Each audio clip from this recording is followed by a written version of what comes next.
It seemed that it would always be this way. The oil would flow forever and the city would live off its black gold.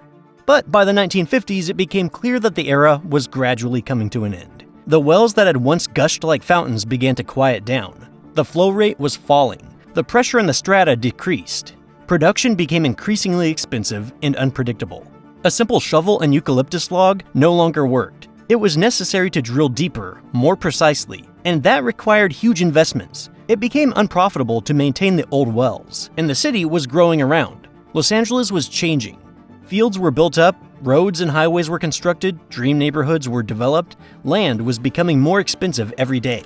People didn't want to look at rusty pipes and wake up to the roar of pumps. They wanted to live in a commercial, in a glossy magazine, in a dream. By the 1970s, oil production in LA had fallen by 90%. Many derricks were removed. The wells were mothballed, but the oil did not run out. According to the U.S. Geological Survey, there are still about 61 million barrels in the region's subsoil.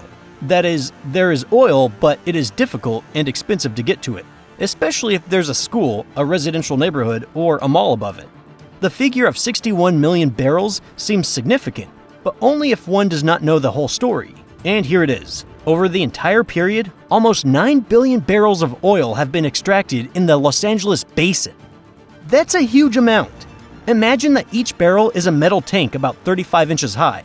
If you line them up on their long sides in a row, you'd wrap them around the equator, about 200 times. It's truly impressive. It seems that during the heyday of the oil industry in LA, every resident could become a millionaire. But even then, things weren't so easy. Although some landowners and oil companies did make fortunes, most Los Angeles residents never got rich. Many did not own land and had no rights to extract oil.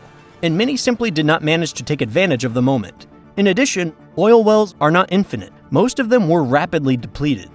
Yes, there used to be a lot of oil in the city, but as in the days of the gold rush, only a few really made money. The rest invested in risky drilling projects and lost everything.